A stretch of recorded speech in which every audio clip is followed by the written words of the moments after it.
Africa will humble you.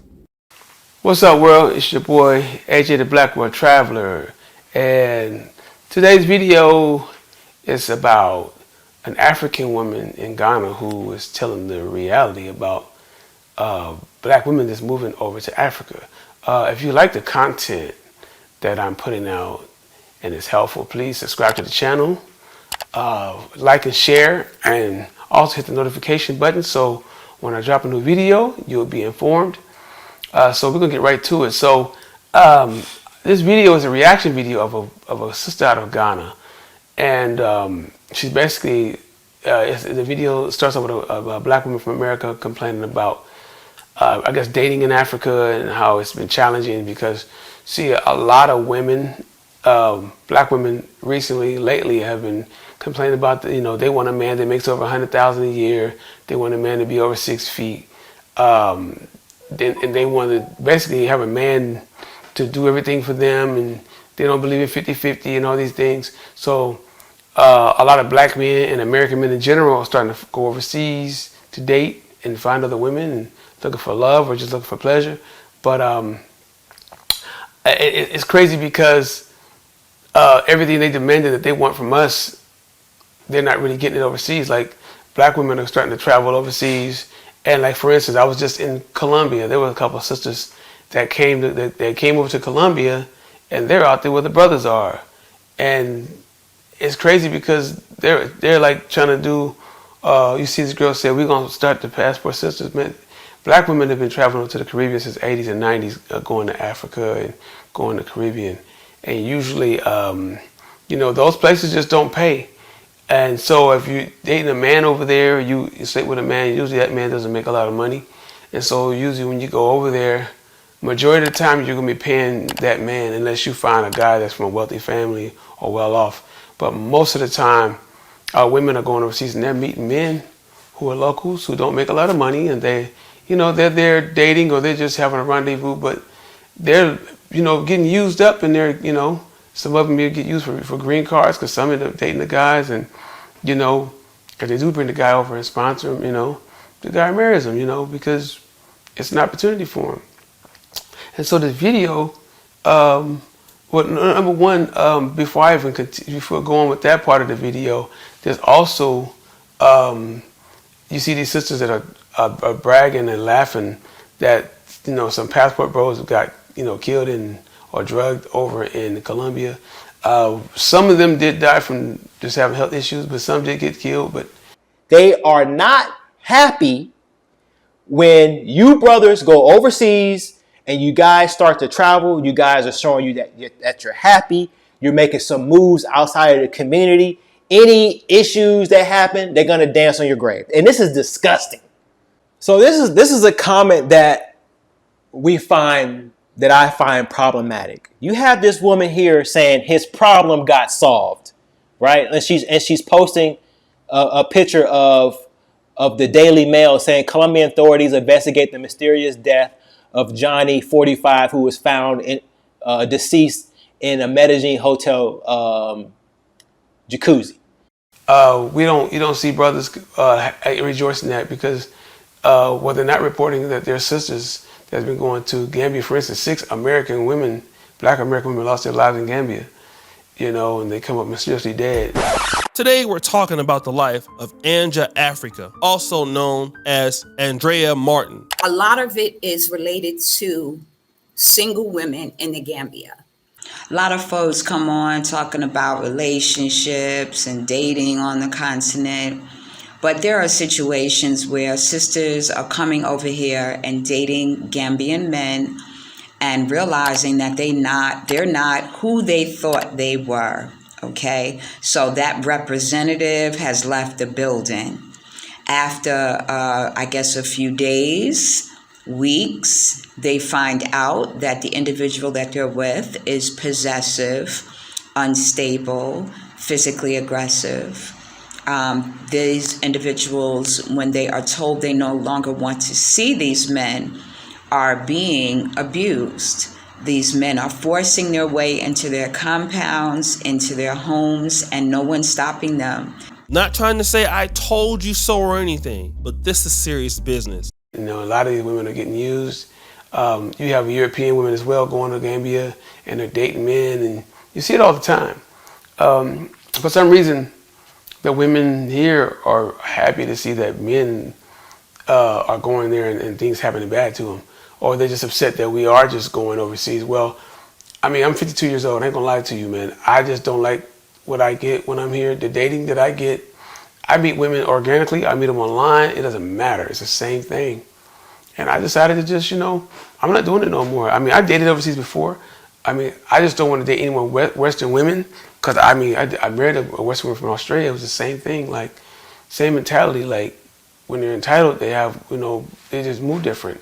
When you go to a place where women are more humble and you live in a place where women just want to be women and they want the man to kind of be the man, I never looked for prostitutes. I never was the kind of man to go overseas just to see if I can have sex and that's it.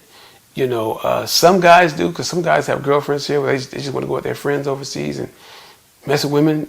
Usually those are the guys that's having sex with all kind of women. Usually if a man wants a woman or a girlfriend, he's going for that reason. Like, I travel because I love traveling, but if I'm single, no matter where I go in the world, I'm going to always see what's out there, because you never know who you're going to meet. But yeah, watch these videos. I'm going to show a video of the sister talking about basically breaking it down for the Black American women. Basically explaining how a lot of these women are coming here with these masculine attitudes, with their money, and then they're expecting for the man to kind of, the men aren't going to go and let you, rule them. And she's basically explaining them, you to humble yourself when you come to Africa or you go to any of these foreign countries. You got to humble yourself because the men ain't taking that. Like how men are not taking it here and we're leaving, men over there aren't taking it when you come there. And they don't care how much money you have. This African American lady is here to speak facts and nothing but facts.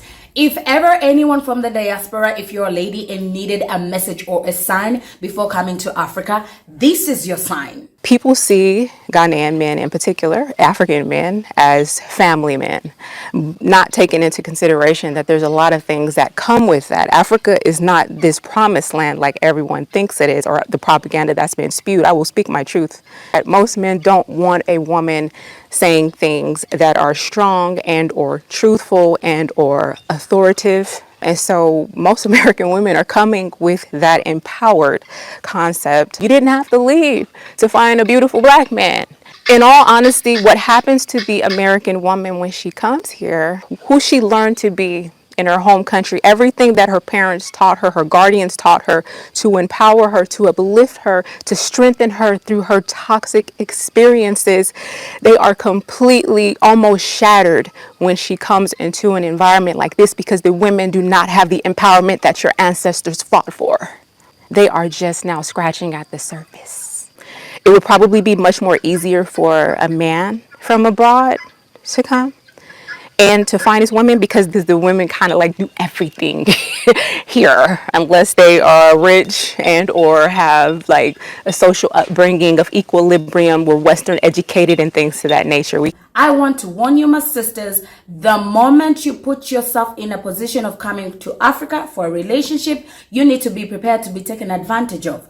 Because in Africa, we have a certain mindset about African American ladies, okay? You are empowered in America, like she said, but when you come here, your walls are going to crumble down. You're going to start from scratch. You're going to start from zero, establishing yourself in a new culture, adjusting to the new ways of living or existing with African people, most especially a man, because in Africa, it's different. Like in America, it's different. In Africa, when you come here, you're going to have to let your guard down and let the man be everything. And I'm sorry to break it to you, you're going to experience a lot of bullshit from African men. This is why I say, be on guard. Make sure you have some little money on you, that when things don't work out, you are not stuck in a situation you don't want to be in. And you must know this man, even if, yes, he might have good intentions of being with you, African men, not even African men, in Africa in general, because we think you have more money than us, the intention of using you is going to be there. Like when she said she experienced a lot of difficulties with the sisters in Africa, they're going to look at you like, so you must really have lowered your standards to be with an African man. on the continent of Africa. You left your good life in America and you're here to suffer with African men. And here in Africa, we have that thing of like, oh, okay, so you're here. You can have them. Let's see how it works well for you. God forbid if you are like some of the ladies that see from America that come to Africa with an entitlement mindset, like I'm American, everybody's supposed to bow down to me, honey, and you do not lower yourself to fit into the culture, knowing the language, making friends, understanding your community, it's going to be difficult.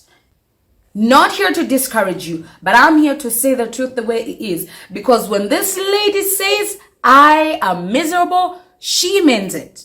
And she regrets, why did I pack my bags to come to Africa? And I'm here to tell you, before you make that huge decision to pack your bags, sis, make sure you have a backup plan. Because I'm going to tell you the facts, unless if you have money, and even if you have money still, you're going to meet people that are going to have to use you.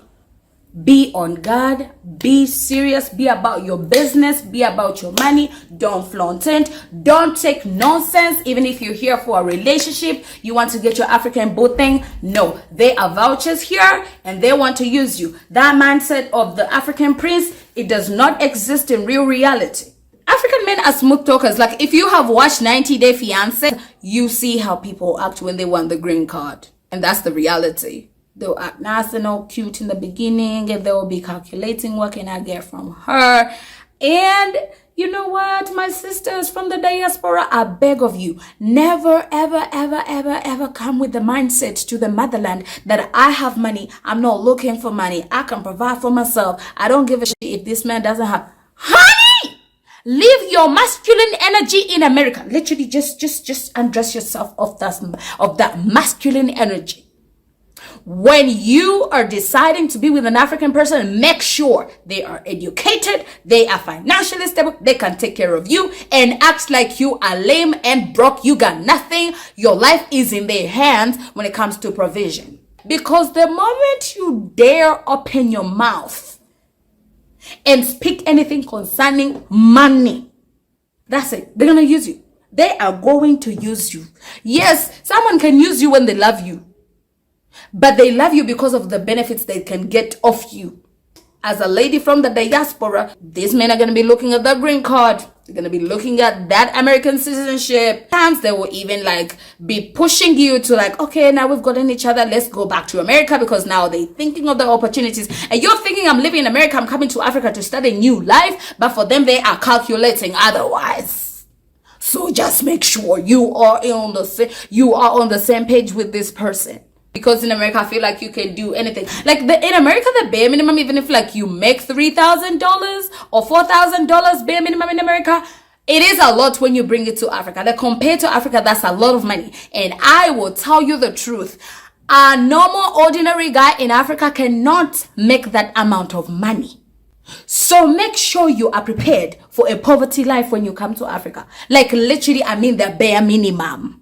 Because if you can calculate what $2,000 can do for you in Africa, you are rich, baby. And chances of you finding a man who can even provide 50% of that, it's like a probability of 10 to 100.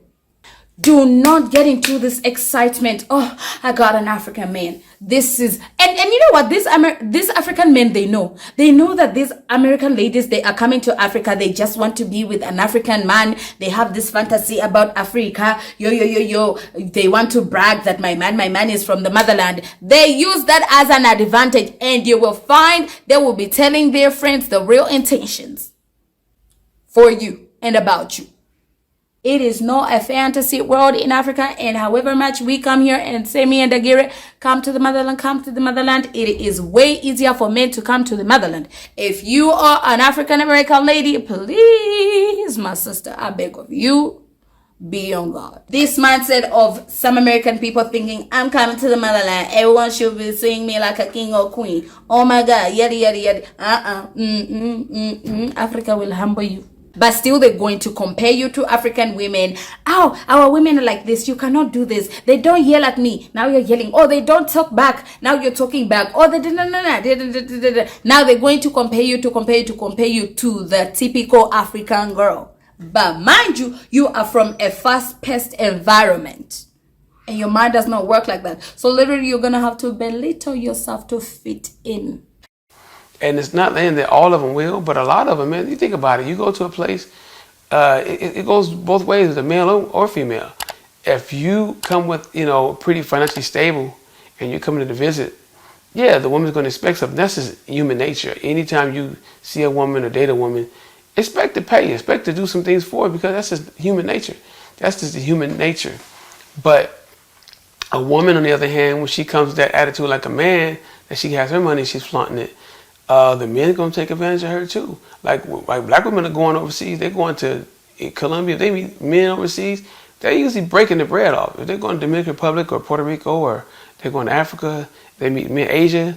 If you're not going to a place where it's a first world or second world country, and you have finances, yeah, if the man is not making a lot of money, which most of the men in Africa and like in the Caribbean aren't making a lot of money, the woman's going to be paying out a lot. So if you guys do like the video that I put out and you like the content, please like, subscribe, and share. It's your boy AJ the Black World Traveler. I am out.